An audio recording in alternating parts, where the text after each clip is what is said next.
Hi future dentists, welcome back to my channel. I am Dr. Rashmi Singh, prosthodontist and implantologist, and today we are here with yet another new video.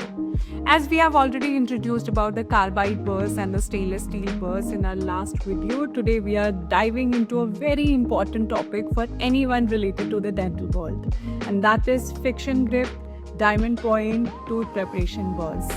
Whether you are a dental student, a pro, or just curious, it is a very essential topic for everybody. We are going to break it down for you, what it is, how to choose the right burr, and its role in getting a perfect prep for your fillings and crown and everything in between. But here's the best part. I have done all the hard work for you. I have compiled all the must-know information at one place which you won't get anywhere else.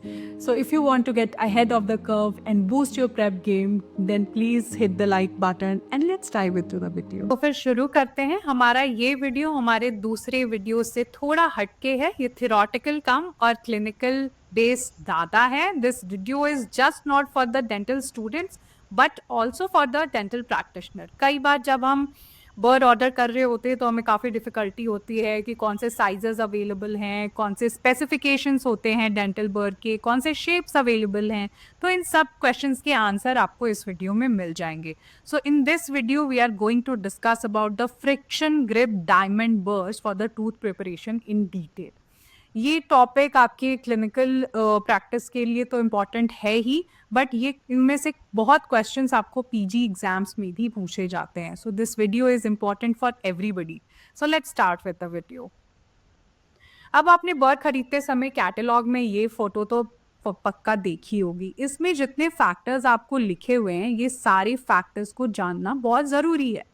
ठीक है. So we can see the colour coding जिसमें grid values दी हुई हैं. We can see the ISO specification number. We can see the order number and the shape. ठीक है. So we will see each of these factor in detail by one. So before starting with the friction grip diamond burrs, let's study a little about the diamond instruments. So the diamond instruments for dental use were introduced in the United States in 1942 and became quite popular because of its superior performance. अब क्या ऐसी चीज़ हुई in diamond Burr के साथ जो कि इसको tungsten carbide Burr के सुपीरियर माना गया, प्रेफरेंस दिया गया. इज फर्स्ट कि एक ग्रेटर रेजिस्टेंस टू अब्रेजन है इसमें, दूसरा कि lower heat generation, and third इसका लॉन्गर लाइफ है. So these three factors made them more preferable than that of the tungsten carbide burrs.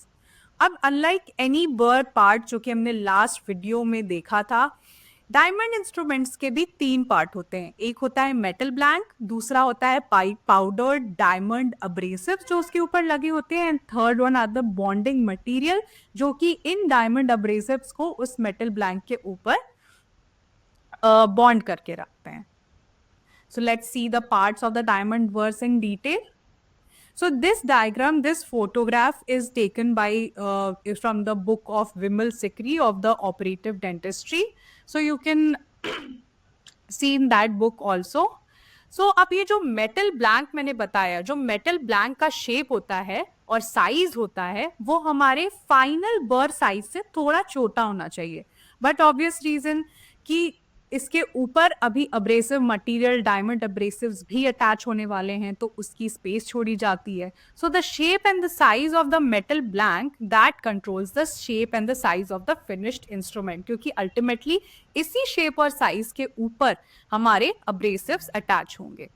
After the metal blank the abrasive diamonds जो उसके ऊपर लगाए जाते हैं, that could be natural also, that could be synthetic also. उनको क्या किया जाता है, उनको क्रश करते हैं into a powdered form of desired particle size and shape. उसके बाद इसको लेयर किया जाता है एक के ऊपर एक by various methods like electro deposition, sintering, micro blazing.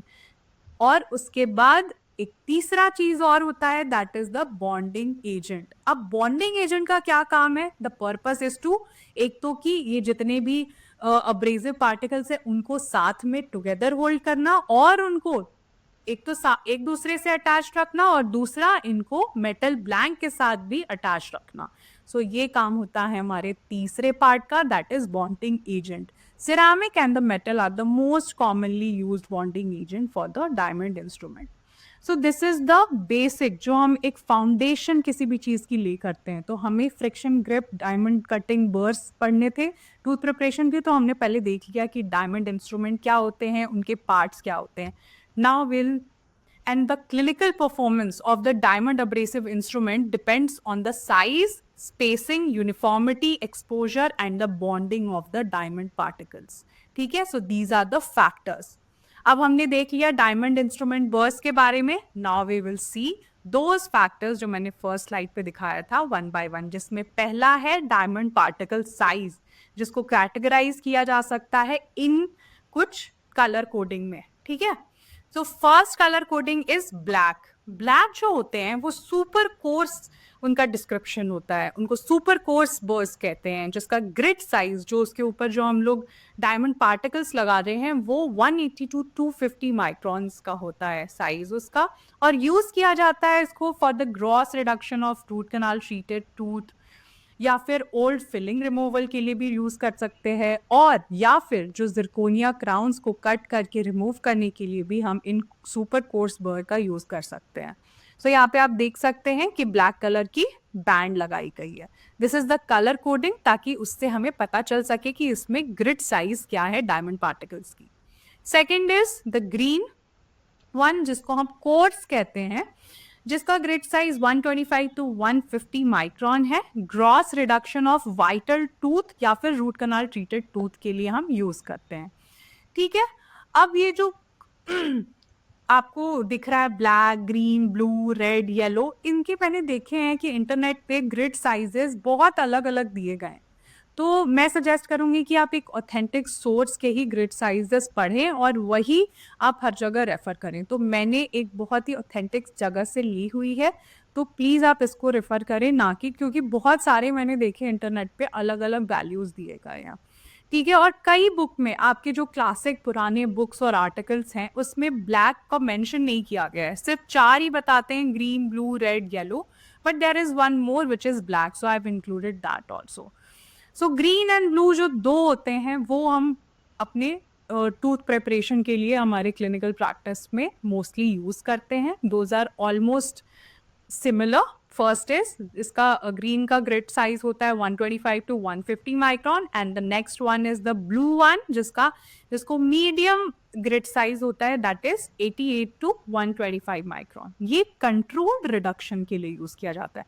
So first we can use the green one for the gross reduction of the tooth, and then controlled reduction is done by the blue one with the blue band. Then comes the red one. Red one को fine कहते हैं, the fine grit burrs, जिसका grid size होता है 60 to 74 microns. Use किया जाता है finishing देने के लिए अपनी टूथ प्रेपरेशन को, कॉम्पोजिट रिस्टोरेशन जो करते हैं उसको कॉन्टूर करने के लिए, या फिर विनियर्स के टूथ प्रेपरेशन के लिए.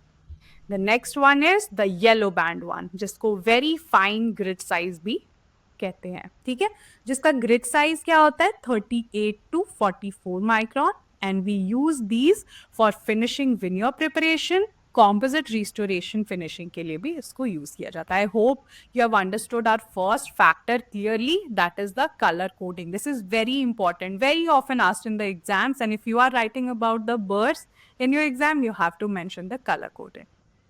Let's move on to the ISO numbering system for the diamond bird.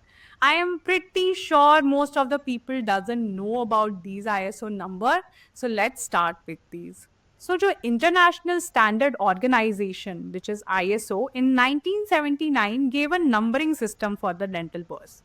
So this ISO specification are for the dental birds. ठीक है? So they have given 15 digit to specify a particular bird. So एक ISO specification में 15 digits होते हैं जिससे हम specify करते हैं एक particular bird को, जिसमें कि हर एक 3, जिसको इसीलिए मैंने boxes में बना दिए हैं, all each 3 digits represent a specific parameter in the bird.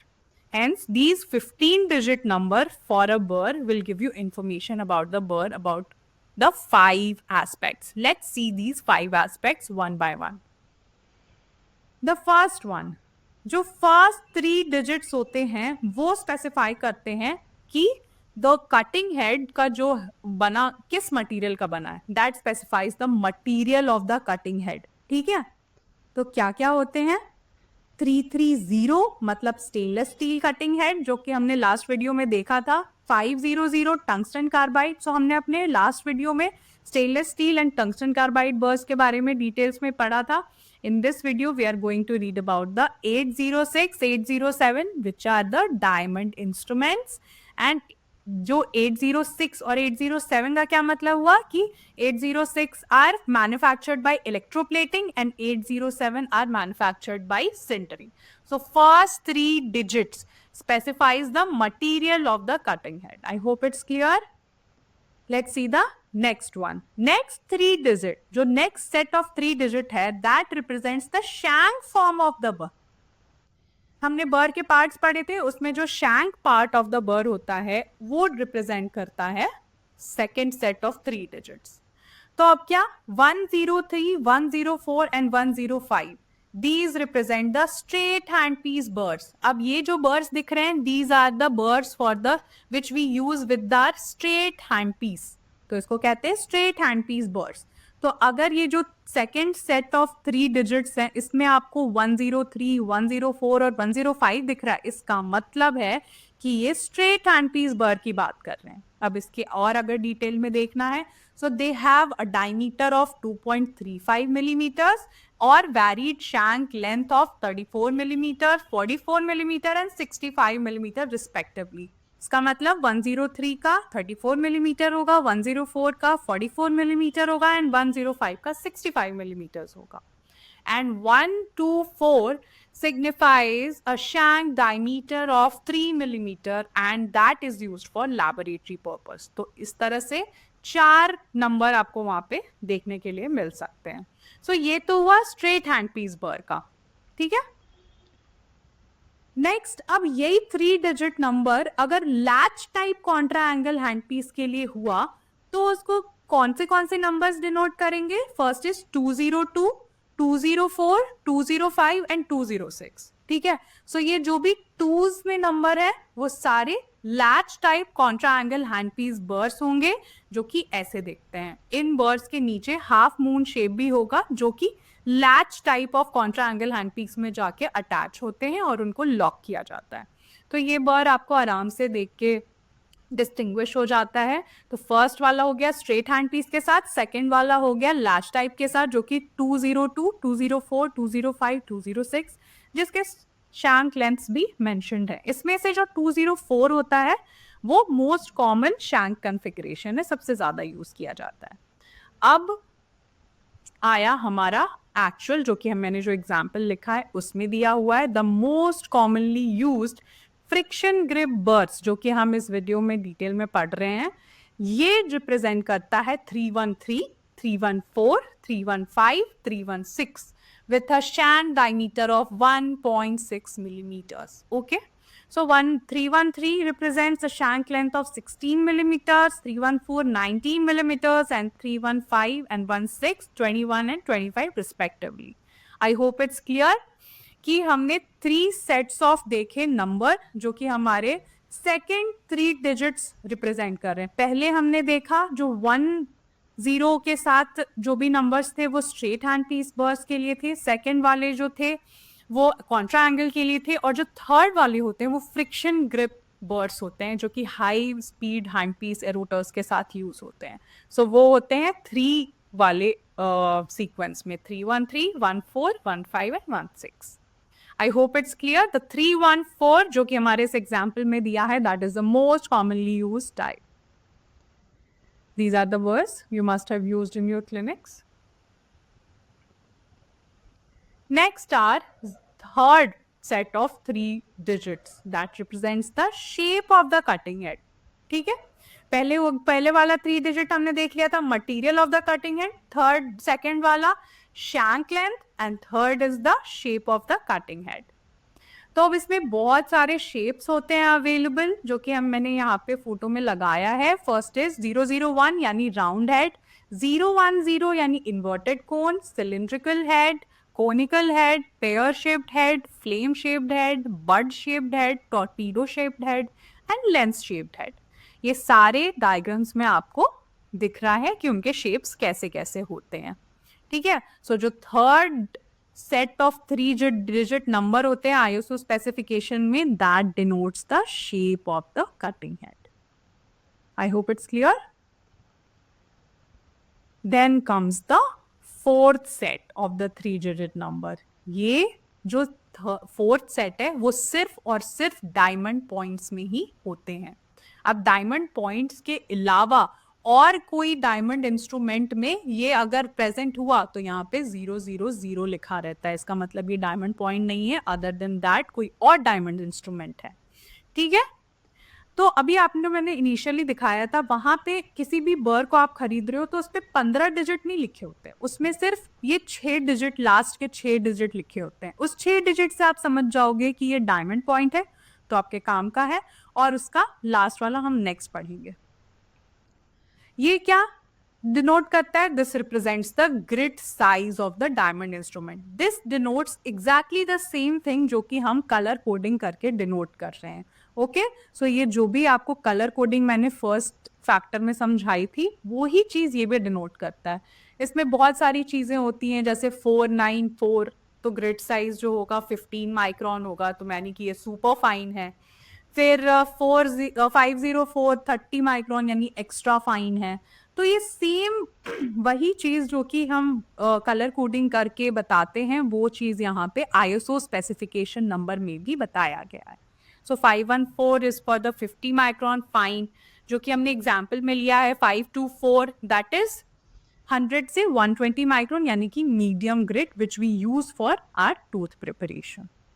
I hope it's clear. If the burr is not a diamond point, it's 000 needs to be used in the place. ठीक है? Let's move to our fifth set of 3-digit number that represents the diameter of the burr head. अब उसको कैसे read करते हैं? It is represented by the diameter in millimeter divided by 100. For example, अगर diameter 0.8 mm है तो it is represented as 008. ठीक है. डायमीटर 0.8 है तो डिवाइडेड बाय 100 तो 008. तो उसको ऐसे रीड करते हैं. So this concludes are all the 15 digits of the ISO number. तो जो हमने एग्जाम्पल लिया था, let's break it down. This represents first कि ये डायमंड पॉइंट है. सेकंड कि एक friction, standard friction grip hand piece के साथ यूज होता है. थर्ड राउंड हेड है इसका शेप में, मीडियम ग्रिड साइज है उसकी, and diameter of 0.8 mm. I hope it's clear. अब इसके बाद आप कभी भी आईएसओ नंबर देखोगे बर का तो यू विल नो कि कैसे इसको रीड किया जाता है. Next let's see the diamond friction grip बर के शेप्स क्या क्या होते हैं. अब जो हम बर खरीदते हैं उस पर बहुत सारे शेप्स लिखे होते हैं, अब्रीविएशंस लिखे होते हैं. कई बार हमें समझ नहीं आता है कि हमें कौन सा लेना है और इसका मतलब क्या होता है. So I will tell you in brief here, and in my next video I am going to be telling the function of each of these burrs. So the first is TF. TF का मतलब क्या हुआ? tapered flat end burrs. ठीक है. so इसके series 11, 12, 13 और भी होते हैं, बट मैं एग्जाम्पल के लिए बता रही हूँ. tapered flat end मतलब कि पहले टेपर होगा और उसका जो एंड होगा वो फ्लैट होगा, यानी TF burrs. नेक्स्ट आता है TR, यानी टेपर्ड तो है लेकिन उसका जो एंड है दैट इज राउंड, तो इसको टेपर्ड राउंड एंड बर्स कहते हैं. देन स्ट्रेट फ्लैट एंड बर्स, तो ये टेपर्ड नहीं है, ये स्ट्रेट जाता है और उसका जो एज होता है वो फ्लैट होता है, इसलिए इसको SF यानी स्ट्रेट फ्लैट एंड बर्स कहते हैं. Then comes the SR, straight round end burs. ये स्ट्रेट होते हैं और उसका हेड जो होता है वो राउंड होता है. Then FO, flame ogival end. ठीक है. So it is in the shape of a flame having a pointed ogival end. Then comes straight ogival end. ठीक है. SO, then tapered conical end, जो उसका टिप होगा that will be in a conical shape. Then rounded shouldered end. अब this is just like tapered flat, but then इसीलिए यहाँ पे थोड़ा जूम करके दिखाया गया है. जो एड्ज होते हैं यहाँ पे थोड़े राउंडेड होते हैं, इसीलिए इसको राउंडेड शोल्डर एंड बर्स कहते हैं.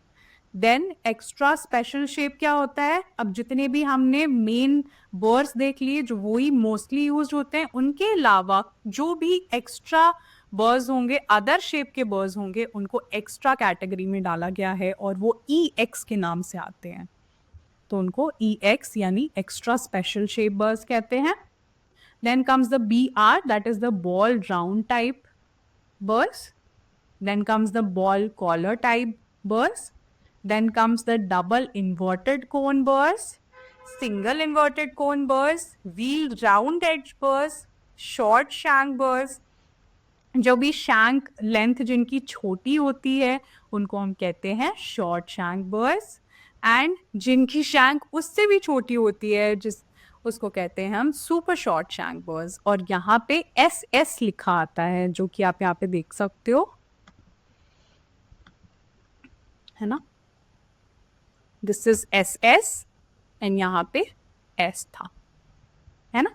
सो शॉर्ट शैंक बर्ड्स के साथ S लगा होगा, सुपर शॉर्ट शैंक बर्ड्स के साथ डबल S लगा होगा। अब आया कोर्स। अब any kind of shape of the birds के साथ अगर आगे C अटैच्ड है, इसका मतलब कि वो ग्रिड साइज उसका कोर्स है, जो कि हमने ग्रीन के साथ पढ़ा था। तो दोनों सेम चीज डिनोट करते हैं, या तो ग्रीन बैंड दिख जाए या तो C लिखा दिख जाए, इसका मतलब सेम थिंग है। C लिखा है यानी ग्रीन कलर का ग्रीन बैंडेड बर ही होगा, एंड अगर ग्रीन बैंडेड बर है तो उसके साथ आपके नंबरिंग में C अटैच्ड होगा ही। जैसे C है उसके बाद एक F भी होगा, सेम जहाँ पे C लिखा होता है अगर F लिखा है इसका मतलब कि वो रेड बैंड है बर। नेक्स्ट इज EF यानी extra fine burs, that means yellow coloured burs. Then comes the CR inlay preparation crown burs, तो उसमें CR लगा होता है। अगर वो रेड बैंडेड है तो वो F लगा होगा, एंड अगर वो येलो बैंडेड है तो उसमें एक्स्ट्रा फाइन EF लिखा होगा। देन कम्स द CD अगर लिखा है तो वो चिल्ड्रन डेंटिस्ट्री में यूज होने वाले बर्ड्स हैं जो बच्चों में यूज होते हैं। While all there are so many sizes and shape of the burr जो कि हम यूज़ करते हैं different application में, कुछ जो burr होते हैं वो ज़्यादा यूज़ होते हैं हमारे क्लिनिक में, such as round and tapered, flat and tapered, long and short needle, small round edge wheel diamond, torpedo and flame shaped diamond burrs। अब इन सब burrs की फंक्शन मैं आपको नेक्स्ट वीडियो में एक्सप्लेन करूँगी। So this is just a brief outline of the burrs. Next comes the last and the final factor of our that diagram जो कि हमने शुरू में देखा था, is the diamond friction grip burr के sizes. Okay? So अब हर एक friction grip burr के कुछ जो डायमेंशंस होते हैं वो हमें पता होना चाहिए। अब राउंड एंड टेपर्ड में टिप डायमीटर होगा, फ्लैट एंड टेपर्ड में टिप डायमीटर होगा, नीडल्स में होगा, स्मॉल व्हील्स में नहीं होगा, टॉर्पीडो डायमंड में नहीं होगा, फ्लेम शेप में नहीं होगा। ठीक है, सो कुछ बर के टिप डायमीटर आपको याद होने चाहिए। बेस डायमीटर तो सबका ही होगा, सो जो भी बर होगा उसका टिप डायमीटर, उसका बेस डायमीटर, कितने लेंथ आपकी कटिंग लेंथ है, यानी कि जितनी एरिया पे आपके जो अब्रेसिव्स अटैच्ड होंगे, डायमंड अब्रेसिव्स, उनको कटिंग लेंथ कहते हैं वो। एंड देन उसका इंक्लिनेशन हर साइड का, एंड जो कन्वर्जेंस एंगल होता है हर साइड का, वो आपको पता होना चाहिए for each of these bird. So the tip diameter for the round and tapered bird is 1 millimeter. The base diameter is 1.6 millimeters. The cutting length is 8 millimeters. The inclination per degree per side is 2 degrees, and there is no convergence angle at the tip. Okay, because it is rounded. So this is how you will read this table. In this video, we have already cleared all the basic terms जो कि हमें एक diamond points में पता होना चाहिए। There ISO specification number, the colour coding, the bands which are present on the burs, then the size of the bur, then the shapes जो भी एब्रीविएशंस होते हैं मैंने सब कुछ इस एक वीडियो में कंपाइल करके दिया है. This is not present in anywhere. मैंने देखा, मैंने बहुत जगह से बहुत सारा मटेरियल लिया, सो ये कहीं पे भी एक साथ अवेलेबल नहीं है, but I have tried to give you some value with through my video. So if you like my video, please consider subscribing and share it with your fellow friends and the dental fellows. So I hope you have liked this video. We'll come up with the next video very soon. Till then, happy studying.